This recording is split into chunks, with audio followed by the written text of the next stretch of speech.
नमस्कार। तो आज हम बात करने वाले एक न्यू रिसर्च के ऊपर जो ये बताती है कि इंडियन फुटबॉल है, कितने स्टेट्स का इन्वॉल्वमेंट इंडियन फुटबॉल में है, कितने स्टेट से प्लेयर निकल के कंटिन्यूसली आ रहे हैं और कितनी जगहों पर फुटबॉल है ही नहीं। तो इसी के ऊपर हम चर्चा करेंगे, जो कि रिसर्च है जो करी है रिचर्ड हुड ने, जो हमारे farmer all India football federation में हेड ऑफ प्लेयर डेवलपमेंट के पोजीशन पे थे।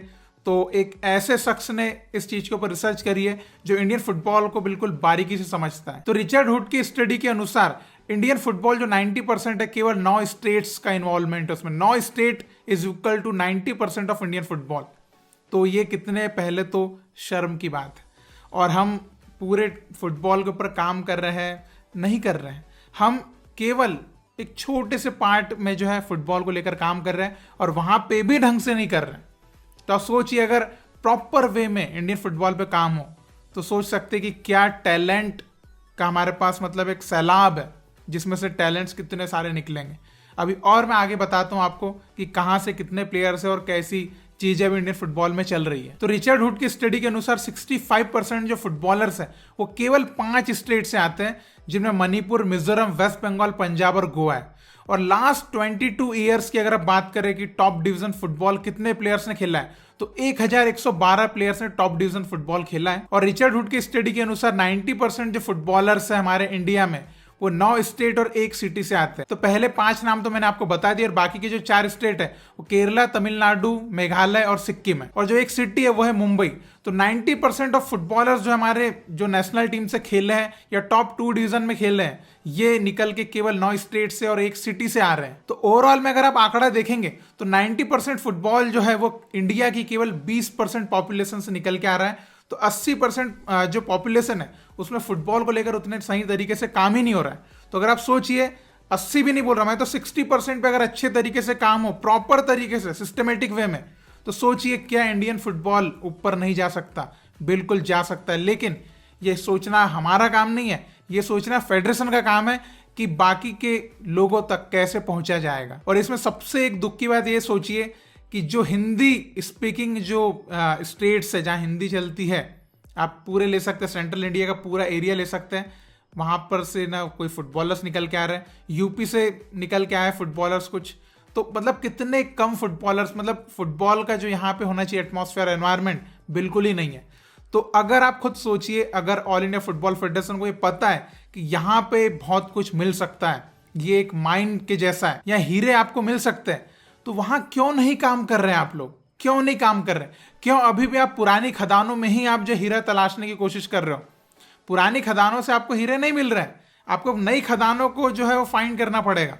और वो है जो बाकी के स्टेट रह गए, जो 9 स्टेट है ना, आप उनके अलावा बाकी स्टेट में जाइए तो आपको हो सकता है कि कोई ऐसा आइकॉनिक कुछ मिले, ऐसे 100 आइकॉनिक मिल जाए शायद। इसके अलावा रिचर्ड हुड ने प्लेइंग टाइम को लेकर भी रिसर्च करी, जिनमें जो टॉप 2 डिवीजन है, आई लीग और ISL, देन सीनियर टीम और अंडर 17, 23 और अंडर 20, जो इनके ऊपर भी रिसर्च करी कि प्लेयर्स जो निकल के आ रहे हैं, किन स्टेट के प्लेयर्स को किस तरीके के गेम टाइम मिला और कहां से ज्यादातर प्लेयर्स जो है वो बन के आ रहे हैं, और किन स्टेट का डाउनफॉल भी हुआ है जहां से प्लेयर्स अब कम खेलने लगे हैं नेशनल टीम में। तो इसके ऊपर भी जो है रिसर्च की गई है, वो मैं आपको बताता हूं। तो 2002 के बाद से 80% जो गेम टाइम मिला है इंडियन फुटबॉल में, वो केवल 7 स्टेट के प्लेयर्स को मिला है, जिसमें पंजाब के प्लेयर्स को सबसे ज्यादा प्लेइंग टाइम मिला है। और 2 स्टेट है जिनका डाउनफॉल आया है, जो है बंगाल और गोवा। एक टाइम था जब बंगाल और गोवा के प्लेयर्स का डोमिनेशन था इंडियन फुटबॉल टीम में, लेकिन आज की स्थिति में बंगाल और गोवा के प्लेयर्स का गेम टाइम कम होते जा रहा है। तो 2006 वर्ल्ड कप क्वालिफायर्स के टाइम जो बंगाली प्लेयर्स थे उनको 36% गेम टाइम था,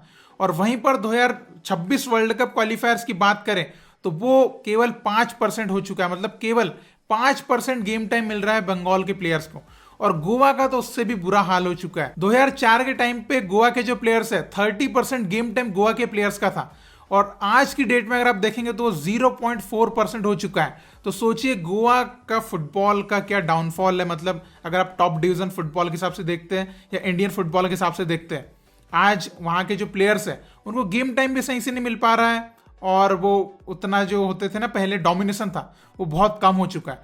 तो यहाँ के जो स्टेट एसोसिएशन है उनको इसके ऊपर बिल्कुल काम करना पड़ेगा। भले आपके पास ISL के क्लब है, आपके पास आई लीग के क्लब है, बट सीनियर नेशनल टीम बोलेंगे वहां पे आपका डोमिनेशन कम हुआ है। तो चलिए, वैसे तो अदर जो है स्टेट में फुटबॉल बड़ा है, तो ऑब्वियसली वही मैं बोल रहा हूं कि पहले बंगाल गोवा का बहुत ज्यादा डोमिनेशन था, लेकिन अब जो है अदर स्टेट में धीरे धीरे फुटबॉल बढ़ रहा है, तो वहां के प्लेयर्स का डोमिनेशन कम होते जा रहा है। तो आप सोचिए कि अगर जो बाकी के 80% पॉपुलेशन को भी आप फुटबॉल पहुंचा देंगे, तो आप सोचिए कि क्या टैलेंटेड प्लेयर्स मिल सकते हैं भाई। सोचो ऑल इंडिया फुटबॉल फेडरेशन इसके बारे में। और अगर हम यूथ लेवल की बात करें तो यूथ लेवल पे सबसे ज्यादा गेम टाइम जो मणिपुर के प्लेयर्स को मिल रहा है, लगभग 38% गेम टाइम जो है मणिपुर के प्लेयर्स को मिलता है यूथ लेवल पे। तो आप देख सकते हैं कि यूथ लेवल पे बाकी जगह उतना अच्छा काम हो नहीं रहा है, नॉर्थ ईस्ट वाले एरियाज में अच्छा काम हो रहा है, तो वहां के प्लेयर्स को गेम टाइम अच्छा मिल पा रहा है, क्योंकि टीम में जगह भी बना रहे हैं और अच्छा गेम होने के कारण उनको ज्यादा प्रेफर जो है किया जाता है। और अगर हम प्रीमियर डिवीजन फुटबॉल की बात करें इंडिया में, जो टॉप 2 लीग्स है, इसमें सबसे ज्यादा प्लेयर्स की डिमांड किन स्टेट के प्लेयर्स की है? तो देखिए, सबसे ज्यादा प्लेयर्स की डिमांड है वेस्ट बंगाल के प्लेयर्स की, दूसरे नंबर पे मणिपुर के प्लेयर्स की सबसे ज्यादा डिमांड है, और तीसरे नंबर पे पंजाब के प्लेयर्स की सबसे ज्यादा डिमांड है आज की डेट में इंडियन फुटबॉल में। तो आप सोच सकते हैं कि 3 स्टेट का कितना डोमिनेशन है, और बाकी स्टेट का बहुत ही हल्के पुल्के मतलब प्लेयर्स निकल के आ रहे हैं। लेकिन अगर आप नेशनल टीम की बात करें या ISL टॉप डिवीजन की बात करें, तो इसमें इन 3 स्टेट जो है यहाँ के प्लेयर्स का ज्यादा मतलब कि डिमांड है, जो कि रिचर्ड हुड की स्टडी कहती है। और अगर हम ऐसे स्टेट की बात करें जो बहुत ज्यादा प्रोफेशनल प्लेयर्स निकाल रहे हैं, जो टॉप डिवीजन में खेल रहे हैं, आई लीग में, ISL में, तो मणिपुर उसमें सबसे ऊपर है। 157 प्लेयर्स जो है मणिपुर ने जो है वो निकाले हैं, और दूसरे नंबर पर मिजोरम है, जिन्होंने 130 प्लेयर्स जो है वो इंडियन फुटबॉल को दिए हैं, जो आज टॉप डिवीजन में खेल रहे हैं। तो आप खुद सोचिए, नॉर्थ ईस्ट के 2 स्टेट पूरे इंडियन फुटबॉल को कितना कवर कर रहे हैं। अब सोचिए, मतलब MP जैसे स्टेट से तो एक प्लेयर भी नहीं है। तो ये सोचिए, ये कितने सोचने की बात है। मैं यहां पर MP की बात नहीं कर रहा हूं, मैं हर जगह बात कर रहा हूं। यूपी से में भी गिने चुने कुछ होंगे, राजस्थान से में भी होंगे। तो आप सोचिए कि एटलीस्ट 50 प्लेयर्स भी हर स्टेट से नहीं है, 50 प्लेयर्स। तो आप सोचिए एटलीस्ट ये इस लेवल पे तो पहुंचे कि एटलीस्ट हर स्टेट से टॉप डिवीजन के 50 प्लेयर तो हो, 50। तो आप सोचिए, जब इतना बड़ा टैलेंट पूल रहेगा, तो इंडियन टीम के सिलेक्शन के लिए कितना स्ट्रगल रहेगा, कितना कंपटीशन रहेगा, तब जाकर वो है ना। आज क्रिकेट में वही तो है, MP में भी प्लेयर से क्रिकेट के लिए, तो यूपी में भी प्लेयर से क्रिकेट के लिए, तो टैलेंट पूल इतना बड़ा है कि जब आप सिलेक्शन करने जाते हो, आप सोचते हो किसको ले किसको ना ले। तो हमारे पास क्रिकेट की 3 टीम भी इतनी अच्छी बन सकती है, जो बड़ी बड़ी टीमों को जो है चकमा दे सकती है। लेकिन फुटबॉल में हमारी मेन टीम ही दूसरों को नहीं हरा पा रही है, तो बाकी ABC टीम की तो बात ही दूर है।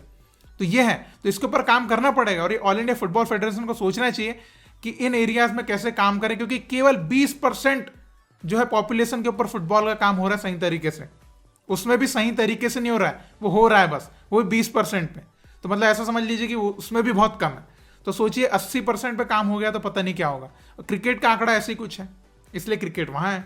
तो ये काम ऑल इंडिया फुटबॉल फेडरेशन का है। तो इसके ऊपर आप क्या कहना चाहेंगे? रिचर्ड हुड की जो स्टडी है उसको आप किस तरीके से देखते हैं? क्या एक आई ओपनर है हमारे लिए, ऑल इंडिया फुटबॉल फेडरेशन के लिए, कि आपको कितना काम करना बाकी है, या कितना आप कर सकते हैं, और कितना बड़ा जो है आपके पास टैलेंट पूल अवेलेबल है अगर आप अच्छे से काम करें?